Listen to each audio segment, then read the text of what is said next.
one thing most people in America pride ourselves in having, and that's freedom. But we weren't all born with freedom and many of the other natural rights that we all have today. We obtained these things through the work of the Founding Fathers. Now, we all have heard of the Founding Fathers, but who were they? And how did they help us obtain the America we have today? Most of the men responsible for our way of life were part of the First and Second Continental Congresses. These are where the Founding Fathers discussed our rising issues with Britain's rule and tried to reach a compromise with King George III. Among many men from each of the 13 colonies, some of the best-known men were in these congresses and later regarded as our Founding Fathers. John Adams was a member of the First Continental Congress who was a rising lawyer in Boston. He was a very strong supporter of independence and a brilliant political analysis.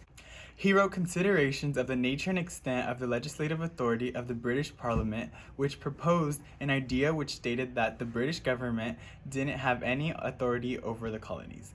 Many of the other members of this Continental Congress weren't on board with how much independence Wilson's plan had.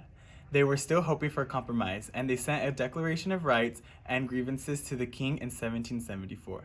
The Congress urged a boycott on trade with England until a compromise was made and created local committees to enforce the boycott. Shortly after was when the members in the First Congress agreed in October of 1774 that a second Congress should be convened in May of 1775. During this gap, all 13 colonies showed their support for the First Congress actions. Now back to our Declaration of Rights and Grievances. In short, the king didn't care for what the First Continental Congress had to say. In the fact, Britain began to be even stricter by using more repressive measures. So the Second Continental Congress met in May. This was after the famous short heard around the world had been shot. The revolution had begun and the battles of Lexington and Concord had already taken place. At this point, it was pretty obvious that the compromise with the king wasn't an option anymore. The members of the First Congress and new members to the Second were present to the official Second Continental Congress. This where our Founding Fathers earned their title. A lawyer from New York named John Jay wrote the first draft of the Olive Branch Petition as sort of a last-ditch effort to make an attempt at peace with the king. The final draft was finished by John Dixon of Pennsylvania, and John J. Hancock Adams, Roger Sherman, Benjamin Franklin, and Thomas Jefferson signed the document before sending it to the king. As expected, the king rejected the petition. This meant that it was back to the drawing board for Congress to try and make up a new plan for how to respond to the king's rejection.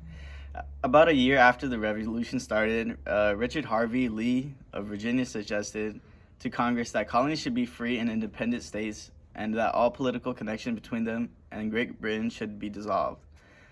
There were debates created over this Congress, and 5 men were chosen to prepare the Proclamation of Independence. These men were Benjamin Franklin, John Adams, Roger Sherman, Robert Livingston, and Thomas Jefferson. The end result is known today as the Declaration of Independence, and it was mainly workings of Thomas Jefferson. Jefferson was a well-respected delegate as well as a lawyer who earned his early notoriety because of an essay he wrote that argued for every idea of colonial independence.